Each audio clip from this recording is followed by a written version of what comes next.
The silent killer जो लाखों लोगों की जिंदगी को प्रभावित करता है। Yes, I am talking about hypertension और हाई ब्लड प्रेशर। जब हमारा हार्ट ब्लड को पंप करता है तब वह हमारी आर्टरीज की वॉल पर प्रेशर डालता है।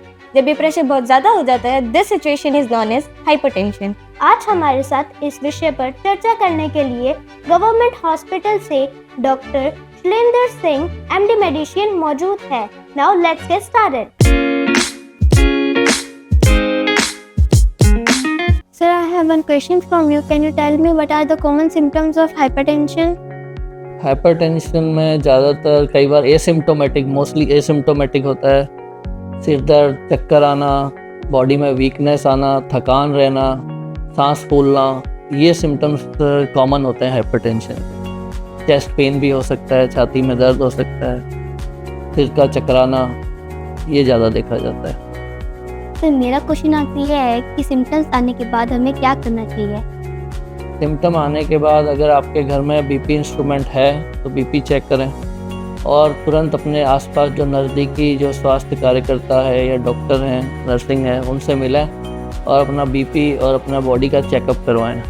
अगर बीपी हाई आ रहा है तो आप उसको एक बार दोबारा से 24 घंटे बाद एक बार दोबारा जाके चेक करवाएं अगर बीपी हाई है, और डॉक्टर से राय लेके आगे जो उसकी जांच करवानी है, ब्लड की जांच है, ECG है या कोई और यूरिन की जांच है, वो जांच करवाएं जिससे पता चले कि अभी बीपी है तो बीपी ने कहाँ कहाँ नुकसान पहुंचाया है, और अपने को साथ में उसका ट्रीटमेंट जो भी डॉक्टर एडवाइस करे वो लें। और साथ में अपनी डाइट में जो चेंजेस बता रहे हैं, जैसे कि नमक का सेवन कम करें, ऑयली है या घी है इसका सेवन कम करें, फास्ट फूड है, पैक्ड फूड है, दिन के अंदर जो पैक आता है या जो अपने चिप्स कुरकुरे ये आते हैं इनका जिसमें हाई सॉल्ट होता है, इसका सेवन कम करें, ऑयली स्पाइसी चीज़ों का।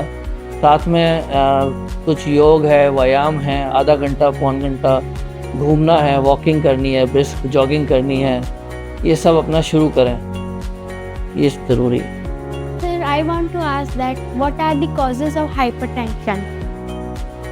हाइपरटेंशन देयर वेरियस बहुत सारे कॉजेज होते हैं। एक होता है प्राइमरी हाइपरटेंशन। प्राइमरी हाइपरटेंशन होता है इडियोपैथिक, जिसके अंदर की कोई जेनेटिक या कोई सोशो इकोनॉमिक ये कॉज होता है, जिसमें हाइपरटेंशन का कोई कारण अपने को मिलता नहीं है। दूसरा होता है कई हार्मोनल डिजीज़ होती हैं, जैसे कि थायरॉक्सिन बढ़ जाता है या कॉर्टिसोल हार्मोन होता है वो बढ़ जाता है, या उसकी जो लाइफस्टाइल है वो लाइफस्टाइल में चेंजेस आ रहे हैं, अपना फिज़िकल एक्टिविटी कम हो रही है, उसका जो डाइट है जो उसमें एकदम डाइट में भी ऑयली स्पाइसी ये चीज़ें ज़्यादा है, एक्सरसाइज वो कम कर रहा है, ये सब चीज़ें भी है, ये इसके कारण भी हाइपरटेंशन बढ़ता है।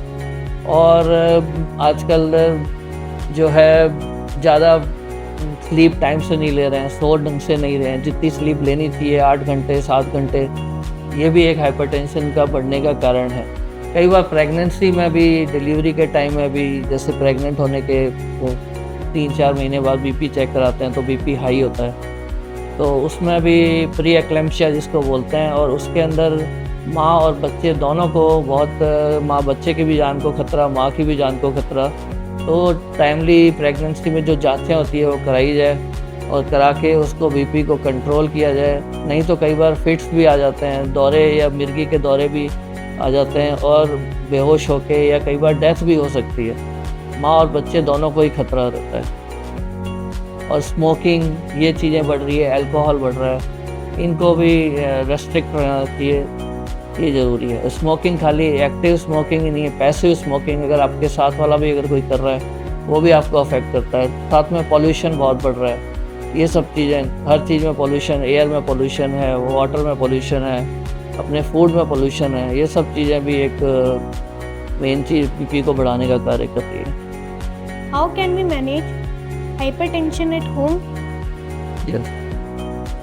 We can manage it at home easily, but we should first go doctor के पास, हमें जाके हॉस्पिटल जाके हमें अपना सभी जो कुछ ब्लड की जांचें हैं जो मैंने बताई थी, जैसे CBC है, लिपिड प्रोफाइल है, शुगर है, यूरिन में एल्ब्यूमिन और क्रिएटिनिन रेशियो है, ECG है, ये सब जांच करवा के डॉक्टर जो प्रेस्क्राइब करे वो डाइट अपने उसको फॉलो करें, अपने मेडिसिन है वो टाइम से लें, मेडिसिन के साथ साथ अपने प्रेस्क्रिप्शन है वो हमेशा संभाल के रखें। आम तौर पे ये देखा जाता है कि एक बार बीपी की दवाई शुरू कर लेता है पेशेंट, वो कहता है एक बार मैंने ले ली तो मेरी ये आदत पड़ जाएगी या मेरी हैबिट हो जाएगी। ऐसा कुछ नहीं होता, वो उसके फ़ायदे के लिए ही है, इससे उसके नुकसान कम है। रेगुलर लेगा तो कभी कभी अचानक से बीपी हाई हो जाता है, उसकी वजह से ब्रेन हेमरेज भी हो सकता है, हार्ट अटैक भी आ सकता है, आँखों की रोशनी या रेटिनोपैथी, आँखों में दिखना कम हो सकता है,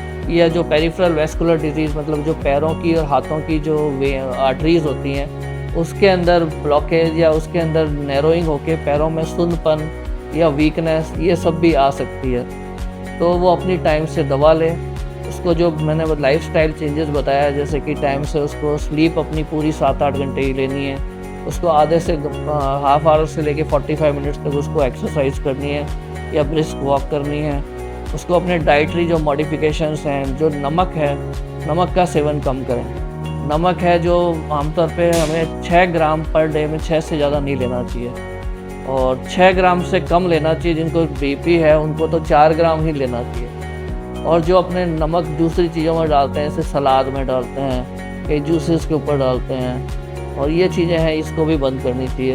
दही में डालते हैं, जिससे मिनिमम सेवन, और ऑयल का यूज़ कम हो, ऑयल और घी का थोड़ा यूज़ कम हो, क्योंकि ये जो 20 इयर्स के बाद जो भी अपने ये एक्स्ट्रा कैलोरीज या ये ले रहे हैं, ये अपने आप बॉडी को वेट को बढ़ाएगी और अपने बॉडी के अंदर ट्राइग्लिसराइड, कोलेस्ट्रॉल ये बढ़ाएगी, और ये धीरे धीरे अपनी आर्टरीज़ के अंदर, ब्लड वेसल्स के अंदर ये जमा होते जाएंगे, और जमा होके ये आगे धीरे धीरे 5-10 साल के अंदर किसी को हार्ट की प्रॉब्लम होगी, किसी को ब्रेन स्ट्रोक की प्रॉब्लम होगी, किसी को किडनी की प्रॉब्लम होगी। तो ये चीज़ है। सर, अगर किसी को हाइपरटेंशन हो जाए घर पे और डॉक्टर अवेलेबल ना हो आसपास, तो अपने को क्या करना है? तो देखो, सबसे पहले तो आप अपना बीपी चेक करें। अगर आपके पास बीपी इंस्ट्रूमेंट घर में, वो एम्बुलेटरी वाला बीपी इंस्ट्रूमेंट होता है, वो चेक करें। और अपना जो है एक अपने पास किसी डॉक्टर को कॉल करें, जो भी आपके नज़दीक में डॉक्टर या आपकी हेल्प के लिए जो नज़दीक में है उसको हेल्प करें।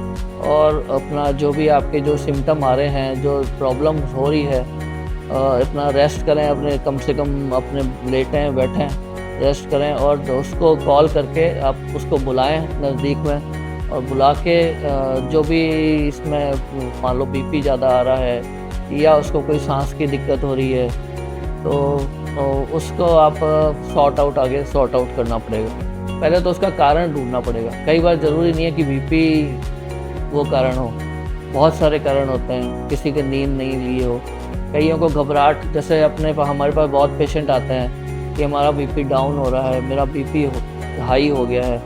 तो इसके लिए आपको बीपी एक्यूरेटली मेज़र करना ज़रूरी है। एक्यूरेटली मेज़र करने के लिए आपको जो उसमें जो ट्रेंड आदमी से बीपी चेक कराया जाए। और बीपी ऐसा होता है कि कई बार एक रीडिंग बीपी की हाई आ सकती है, तो उसको बीपी को दोबारा दोनों हाथों में चेक कराया जाए और दोबारा उसको 24 घंटे बाद उसको कंफर्म करा जाए कि उसका ज़्यादा है या नहीं है। अगर ज़्यादा आ रहा है तो फिर उसकी मेडिसिन और साथ में उसका जो भी डाइट है उसको फॉलो किया जाए। सर, कोविड के बाद हार्ट अटैक के इश्यू बहुत बढ़ रहे हैं। हार्ट अटैक की कोई एज नहीं रही है, इसमें इसका मुख्य कारण क्या है? कोविड के बाद जो केसेस बढ़े हैं स्ट्रोक के, हार्ट अटैक के, उसका मुख्य कारण ये है कि उसके बाद जो ब्लड के अंदर जो विस्कोसिटी या ब्लड में जो गाढ़ापन है या फैट वाला है वो बढ़ गया है।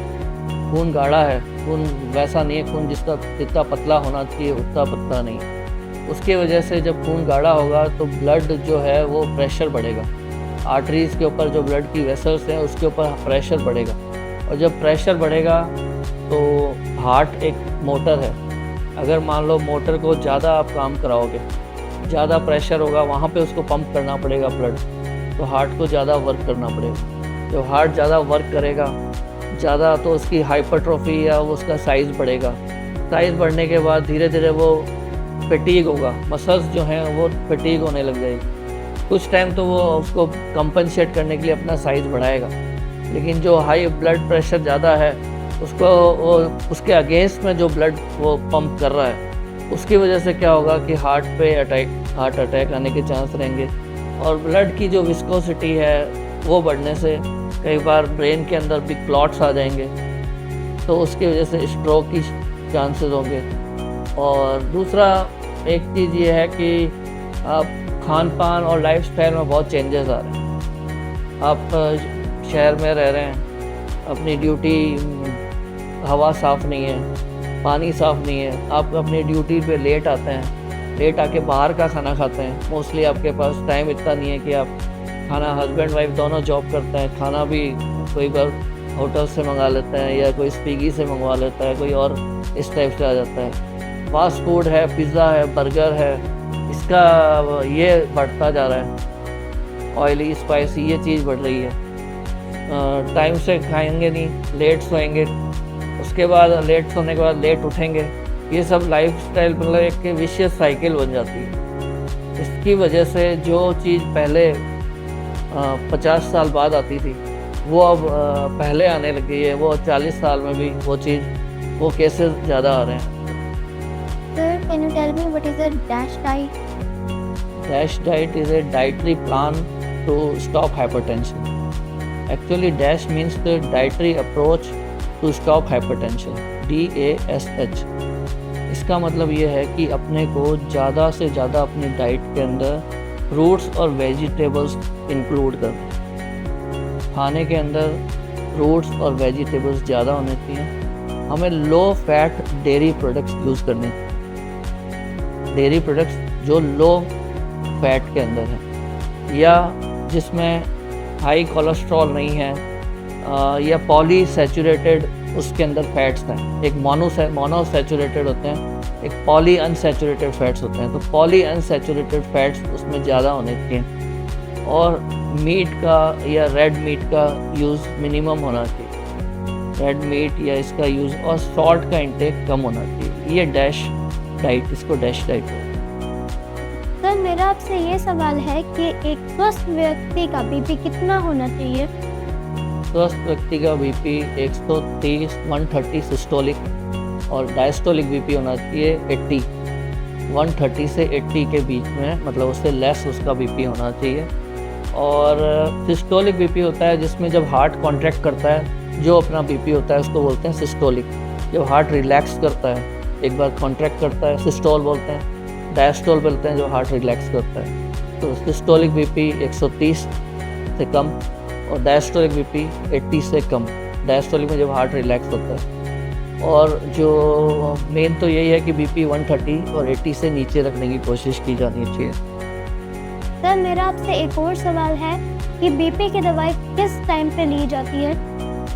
बीपी की दवाई जब हम देखते हैं कि पेशेंट का बीपी अगर 140 और 90, सिस्टोलिक 140 और डायस्टोलिक जो है वो 90 या उससे ऊपर आ रहा है, तब हम उसकी दवाई शुरू करते हैं। और दवा शुरू करने से पहले हम उसका दोनों आर्म्स के अंदर बीपी चेक करते हैं, उसको 24 आवर्स बाद दोबारा बुलाते हैं। उसके बाद अगर उसका ज़्यादा आता है और तब हम उसको दवा शुरू करते हैं और धीरे धीरे हम उसकी डोज जैसे जैसे जिस हिसाब से होता है उसको इंक्रीज़ करते हैं। अगर वो कंट्रोल नहीं होता, एक सिंगल मेडिसिन देते हैं, अगर सिंगल सॉल्ट से नहीं होता तो फिर हम उसको दोबारा 10 दिन बाद उसको चेंज करके डबल सॉल्ट पे करते हैं। सर, अगर हमारे बॉडी में ज़्यादा समय तक हाइपरटेंशन और बीपी हाई रहता है तो हमारी बॉडीज़ में क्या नुकसान हो सकता है? ज़्यादा समय तक अगर बीपी हाई रहता है, या बीपी एक तो ऐसी बीमारी है जिसमें कई बार तो हाई रहता है तब भी कोई लक्षण नहीं आते हैं। जो लक्षण तब आते हैं जब उसमें वो डैमेज करने लग जाता है अपने बॉडी के पार्ट्स को, जैसे हर पार्ट को नुकसान होता है। आप समझ लो आइस से लेके अपने टोज तक, पैरों तक, हर पार्ट को नुकसान होता है। आइस के अंदर हेमरेज, ब्लीडिंग हो सकती है, दिखना कम हो सकता है। रेटिना होता है उसको डैमेज हो जाता है, पर्दा जो आँख का पर्दा बोलते हैं उसमें दिखना कम हो जाता है, धुंधला दिखना बंद भी हो सकता है। कई बार नीचे आए तो नाक के थ्रू ब्लीडिंग हो सकती है, जिसको अपने नक्सीर बोलते हैं, एपिस्टैक्सिस बोलते हैं। कई बार पेशेंट आते हैं जिनको नाक से खून आ रहा होता है, तो उसका कारण निकलता है कि भाई इसका बीपी बहुत हाई था और कोई ब्लड की आर्टरी वो रप्चर हो गई, फट गई, और थोड़ा नीचे आओ, मतलब हार्ट पे आए तो हार्ट को ज़्यादा वर्क करना पड़ रहा है हाई बीपी की वजह से, तो हार्ट अटैक आ सकता है, कार्डिक अरेस्ट आ सकता है, हार्ट फेलियर हो सकता है। अगर हार्ट कमज़ोर है तो हार्ट फेलियर हो सकता है। हार्ट फेलियर में क्या होगा, उसके शरीर में सूजन आने लग जाएगी, पैरों में सूजन आने लग जाएगी, पेट में भारीपन, पेट में पानी की शिकायत हो जाएगी। और थोड़ा नीचे चलता है, किडनी जो है वो डैमेज होने लग जाएगी। किडनी डैमेज होगी तो अपने बॉडी के अंदर खून बनना बंद हो जाएगा, खून बनना कम हो जाएगा, पेट में, छाती में, पैरों में, सब में पानी, फ्लूइड इकट्ठा होने लग जाएगा, अपने शरीर में सूजन आ जाएगी और किडनी डैमेज हो जाएगा। उसके बाद उसको डायलिसिस या वो करवाना पड़ेगा, तो इस चीज़ का हो गया। और नीचे अपने चलता है हाथों में, पैरों में जो ब्लड वेसल्स हैं जो हैं वो डैमेज होने के कारण में कैल्शियम या कोलेस्ट्रॉल जमा होने की वजह से पैरों के अंदर है उसके दर्द रहने लग जाएगा, हाथ पैर दर्द करने लग जाएंगे, पैरों में झंझनाहट रहने लग जाएगी, खुलापन रहने लग जाएगा, और उसके वो लक्षण और जो न्यूरोपैथी होते हैं वो शुरू हो जाएगी पैरों के अंदर। तो बहुत ज़्यादा अपने बॉडी के हर अंग को ये अफेक्ट करता है, और इसलिए टाइम से दवा लें और रेगुलर चेकअप कराते हैं। तो किन लोगों को हाइपरटेंशन होने की संभावनाएं ज़्यादा होती है? हाइपरटेंशन होने की संभावनाएं ज़्यादातर किसी के परिवार के अंदर कोई पेरेंट्स को, मदर फादर को या ब्रदर को अगर हेरिडिटरी है या जेनेटिक अगर उनके हाइपरटेंशन है या कार्डिक डिजीज़ है तो उनको संभावना जल्दी रहती है और उनको जल्दी चेकअप कराना चाहिए। और साथ में अगर मान लो किसी को कोमॉर्बिड कंडीशन है, कोमॉर्बिड का मतलब है कि जैसे कि उसको हाइपरटेंशन भी है, साथ में हार्ट की डिजीज़ भी है, हाइपरटेंशन भी है, उसको स्ट्रोक या ब्रेन का कोई पैरालिसिस की कोई पहले हिस्ट्री रही हुई है, या किसी को कोई किडनी डिजीज़ है, उसको ध्यान रखना चाहिए।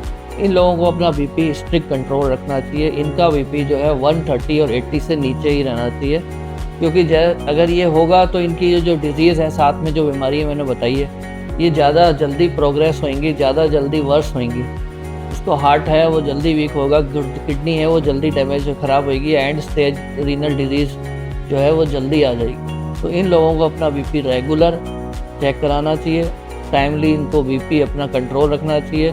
नज़दीक में जो भी डॉक्टर हैं और या नर्सिंग ऑफिसर हैं और या जो भी एक्सपर्ट हैं बीपी चेक करने में, उनसे बीपी चेक करा के अपनी दवाई टाइम से लेनी।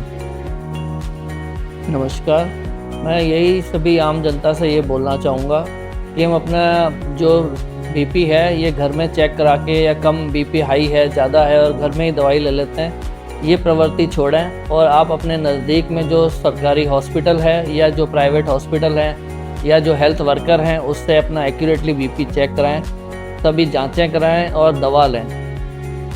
ये ज़रूरी है क्योंकि आप एक्यूरेटली बीपी नहीं चेक करेंगे तो आप गलत दवा ले लेंगे, गलत दवा की वजह से आपके कोई और साइड इफ़ेक्ट या और होंगे और हमारी जो असली कारण है उसको हम ढूंढ नहीं पाएंगे और वो हमारे शरीर को नुकसान पहुंचाता रहेगा।